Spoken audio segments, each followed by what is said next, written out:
अस्सलामुअलैकुम नाज़रीन, मैं मोहम्मद असलम हुसैन लोकसभा इंतखाबात के स्पेशल बुलेटिन में आप सबका इस्तकबाल करता हूँ। पेश है आज की कुछ अहम खबरें। झारखंड के वजीर आलमगीर आलम के पर्सनल नौकर के घर से करेंसी नोटों के अंबार मिलने पर सियासत तेज हो गई है। वज़ीर आज़म नरेंद्र मोदी ने आज पीर को उड़ीसा के नाबरंगपुर में एक रैली के दौरान ये मसला उठाया। वज़ीर आज़म नरेंद्र मोदी ने झारखंड में नकदी मिलने पर कहा कि मैं 1 रुपया भी किसी को खाने नहीं दूंगा, जो खाएगा वो जेल जाएगा, जेल की रोटी चबाएंगे।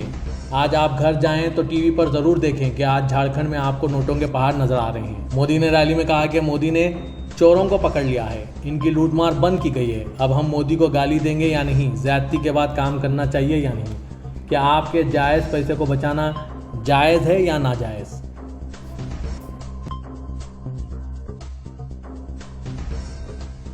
मुल्क के सरकर्दा वाइस चांसलर्स और माहिरीन तालीम ने एक खुला खत लिखा है जिसमें यूनिवर्सिटी के सरबराहों के इंतखाब के अमल पर कांग्रेस लीडर राहुल गांधी के रिमार्क्स की मुखालिफत की गई है और झूठ का सहारा लेने के लिए कार्रवाई का मुतालबा किया गया। कांग्रेस लीडर राहुल गांधी के ट्वीट और खुले ज़राए से नोटिस में आया है कि वाइस चांसलर की तकर्रुरी काबिलियत और अहलियत की बुनियाद पर होने के बजाय किसी इदारे से वाबस्तगी की बुनियाद पर की जाती है और इस तरह इनकी मेरिट पर सवालिया निशान लग गए हैं, जिसके ज़रिए वाइस चांसलर्स का तकर्रुर किया जाता है।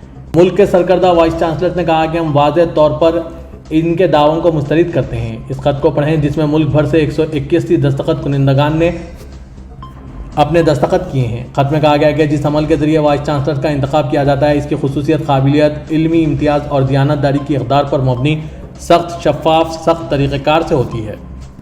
हमारे दरमियान मौजूद तालीमी मज़ामीन और पेशेवाराना तजुर्बात की सफ़ इंतखाब के तरीक़ेकार की गैर जानिबदाराना और जामे नवियत के सबूत के तौर पर खड़ी है। मोदी ब्रिगेड 50 मुस्लिम ख़वातीन कारकुनों का एक ग्रुप उत्तर प्रदेश के प्रयागराज में मुस्लिम ख़वातीन के दरमियान मरकज़ की पॉलिसियों का प्रचार कर रहा है। निगहत खान की क़यादत में अक़लियती मोर्चे की मुस्लिम ख़वातीन कारकुनान वज़ीर आज़म नरेंद्र मोदी को मुस्लिम नवाज लीडर के तौर पर पेश करने के लिए घर घर पहुंच रही है और दरवाज़ा खटखटा रही है ताकि इनकी हिमायत हासिल की जा सके।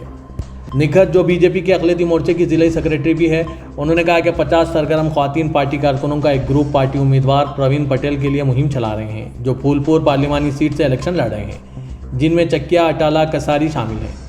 बीजेपी अक़लियती मोर्चा घर घर जाकर मुस्लिम ख़वातीन वोटरों के दरमियान पीएम मोदी के इनके हक़ में पॉलिसियों के बारे में बात कर रहे हैं। टीमें इस बात पर रोशनी डालती हैं कि किस तरह वज़ीर आज़म ने 3 तलाक़ पर पाबंदी लगाने के अलावा इनके लिए मसावी तालीम के मौक़े की वकालत करते हुए इनको बाख्तियार बनाने का तस्वुर किया। निगहत खान ने मजीद कहा कि हम इलाहाबाद नॉर्थ, इलाहाबाद वेस्ट और इलाहाबाद साउथ में मुस्लिम अक्सरियती शहरी इलाक़ों में मुहिम चला रहे हैं, जिसमें इलाहाबाद और फूलपुर लोकसभा हल्कों का अहाता किया गया है। मुस्लिम कम्युनिटी पसमानदा है क्योंकि कांग्रेस ने इनकी बेहतरी के लिए कुछ नहीं किया और वज़ीर आज़म इन्हें मरकज़ी धारे में लाना चाहते हैं क्योंकि वो सबका साथ सबका विकास में यकीन रखते हैं।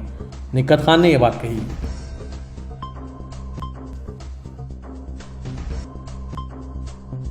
उत्तर प्रदेश पुलिस ने आज पीर को कहा कि समाजवादी पार्टी के लीडर शिवपाल यादव के खिलाफ बीएसपी सुप्रीमो मायावती के खिलाफ मुबैना तौर पर तौहीन आमेज बयान देने के इल्ज़ाम में एक एफआईआर दर्ज कर ली गई है। पुलिस ने बताया कि बीएसपी लीडर राम प्रकाश त्यागी की शिकायत पर शिवपाल यादव के खिलाफ सिविल लाइन्स पुलिस स्टेशन में एफआईआर दर्ज की गई। उन्होंने कहा कि यादव के खिलाफ ताज़रात हिंद की दफ़ा 504 जानबूझकर तौहीन करना और 505 अवामी फसाद फैलाने वाले बयानात के तहत मुकदमा दर्ज किया गया। शिवपाल यादव के बेटे आदित्य यादव बदायूं से एसपी उम्मीदवार हैं, जहां कल यानी मंगल को वोटिंग होगी।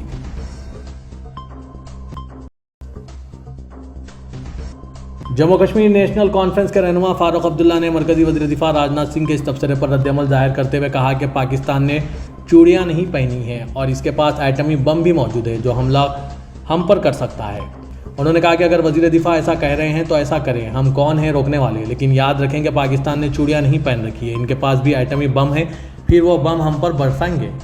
वाज़ेह कि अप्रैल में वज़ीर दिफा राजनाथ सिंह ने कहा था कि भारत में जिस तरह तरक्की हो रही है, इसे देखकर पाकिस्तानी मकबूजा कश्मीर के लोग खुद भारत का हिस्सा बनने के लिए राज़ी हो जाएंगे। मगरबी बंगाल के दार्जिलिंग में एक रैली से खिताब करते हुए राजनाथ सिंह ने कहा था कि फ़िक्र ना करो, पीओके हमारा था, हमारा है और हमारा रहेगा, जहां बीजेपी ने मौजूदा एमपी राजीव बस्ता को अपना उम्मीदवार बनाया था। कांग्रेस उम्मीदवार कन्हैया कुमार ने आज पीर को शुमाल मशरक़ी दिल्ली लोकसभा हल्के से अपना पर्चा नामजदगी दाखिल किया। कन्हैया कुमार ने आम आदमी पार्टी के सीनियर लीडर और दिल्ली के वजीर गोपाल राय की मौजूदगी में नंदन नगरी में डिस्ट्रिक्ट मजिस्ट्रेट के दफ्तर में अपना पर्चा नामजदगी दाखिल किया। इनका मुकाबला इसी हल्के से बीजेपी के 2 बार रहे रुकने पार्लियामेंट और भोजपुरी गुलकार से सियासतदान बने मनोज तिवारी से है। कांग्रेस दिल्ली में आम आदमी पार्टी के साथ मिलकर लोकसभा इंतखाबात लड़ रही है। सीटों की तकसीम के इंतजाम के एक हिस्से के तौर पर कांग्रेस 3 सीटों पर मुकाबला कर रही है, जबकि आम आदमी पार्टी ने कौमी दारकूमत के 4 हलकों से उम्मीदवार खड़े किए हैं। दिल्ली में लोकसभा की 7 सीटों के लिए छठे मरहले में 25 मई को पोलिंग होगी। उत्तर प्रदेश के वज़ीर-ए-आला योगी आदित्यनाथ ने अपोजिशन जमातों पर सख्त हमला करते हुए कहा कि रामद्रोह और राष्ट्रद्रोह कांग्रेस और इंडिया ब्लॉक का हिस्सा है। छत्तीसगढ़ से कांग्रेस लीडर राधिका खेड़ा की अयोध्या में लॉर्ड राम के दर्शन करने के मौके पर पार्टी मेंबरान की तरफ से तजलील का हवाला देते हुए योगी आदित्यनाथ ने कहा, यह वाकया जाहिर करता है कि कांग्रेस, एसपी और हिंदुस्तान के डीएनए में रामद्रोह और राष्ट्रद्रोह मौजूद हैं। इंडिया ब्लॉक और जो रामद्रोही है वो राष्ट्रद्रोही भी है। छत्तीसगढ़ लॉर्ड राम का है और कोई भी राम भक्त किसी भी पार्टी से ताल्लुक़ रख सकता है। योगी आदित्यनाथ ने कहा कि इंडिया ब्लॉक के अरकान ने हमेशा लॉर्ड राम और इनके अकीदतमंदों की बेहुरमती की है। लोकसभा इंतखाबात 2024 के तीसरे मरहले में महाराष्ट्र रियासत के मगरबी महाराष्ट्र के 7 कोकून के 2 और मराठवाड़े के 2 इलाकों में 7 मई को होने वाली पोलिंग के लिए तमाम तैयारियां मुकम्मल कर ली गई है। कल जिन नशिस्तों पर इंतखाबी अमल के दौरान वोटर्स अपने हक राहदही का इस्तेमाल करने वाले हैं, इनमें बारामती, शोलापुर, माधा, सांगली, सितारा, कोल्हापुर, रायगढ़, रत्नागिरी, उस्मानाबाद और लातूर नशिस्तें हैं। इलेक्शन कमीशन ऑफ इंडिया के राय के मुताबिक इस तीसरे मरहले में कुल 258 उम्मीदवार इलेक्शन लड़ रहे हैं, जिनकी किस्मत का फैसला 2 करोड़ 9 लाख से ज़्यादा अहल रजिस्टर्ड वोटर्स करेंगे। इनमें 1 करोड़ 7,000 मर्द और 1 करोड़ 2,000 ख्वातीन और 929 ट्रांसजेंडर शामिल हैं। हाई प्रोफाइल बारामती में उम्मीदवारों की सबसे ज़्यादा तादाद 38 है, जबकि रत्नागिरी संदर्भ में सबसे कम 9 उम्मीदवार हैं। इलेक्शन कमीशन ऑफ इंडिया ने कुल 23,036 पोलिंग स्टेशन बनाए हैं, जिनमें से 114 तवज्जो तलब हैं, 49,491 बैलेट यूनिट्स, 23,036 कंट्रोल यूनिट्स और मशीनों से लेस हैं।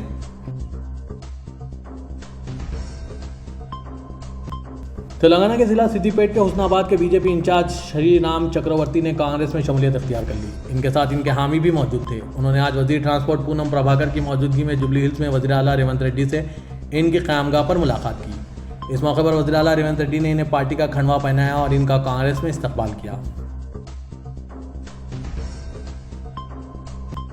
भारतीय जनता पार्टी के सदर जेपी नड्डा ने आज पीर को कांग्रेस, भारत राष्ट्र समिति यानी बीआरएस और ऑल इंडिया मजलिस इत्तेहादुल मुस्लिमीन पर मुस्लिम लीग के एजेंडे पर अमल करने का इल्ज़ाम लगाया। तेलंगाना के पेद्दापल्ली लोकसभा हल्के में बीजेपी उम्मीदवार की हिमायत में एक जलसे-आम से खिताब करते हुए जेपी नड्डा ने कहा कि कांग्रेस, बीआरएस और एआईएमआईएम तबलीगी जमात के हामी हैं और वो मरकजी दायरे में खलल डालते हैं। उन्होंने ये भी इल्ज़ाम लगाया कि तीनों जमातें रज़ाकारों की हिमायती है। जेपी नड्डा ने कहा कि वो हैदराबाद का यौम आज़ादी नहीं मना सकते। उन्होंने कहा कि बीजेपी 17 सितंबर 1948 को हमेशा याद रखेगी। एक बार जब हमारी हुकूमत तेलंगाना में बरसर इख्तियार आए तो हम हर साल हैदराबाद लिबरेशन डे मनाएंगे।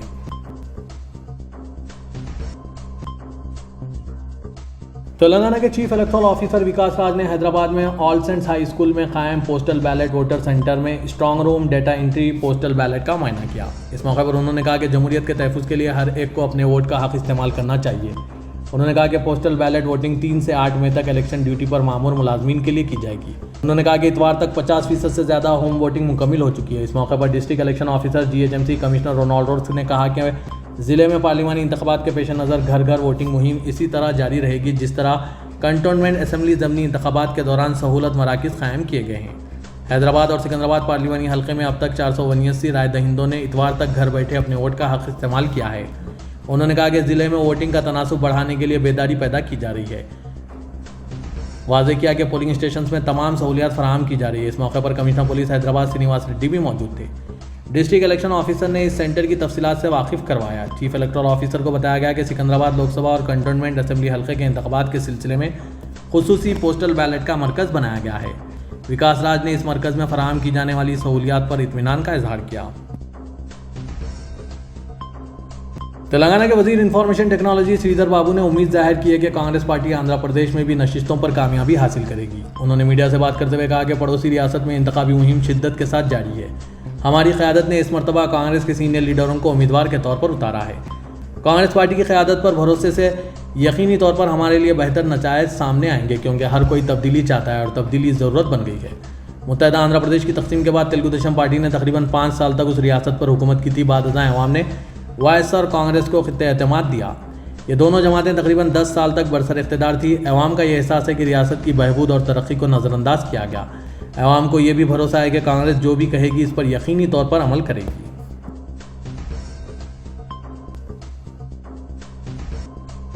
कमिश्नर पुलिस हैदराबाद के श्रीनिवास रेड्डी ने कहा है कि 13 मई को होने वाले लोकसभा इंतखाबात के लिए हैदराबाद कमिश्नरेट में सेंट्रल आर्म्ड पुलिस फोर्स समेत 14,000 एहलकारों को तैनात किया जाएगा।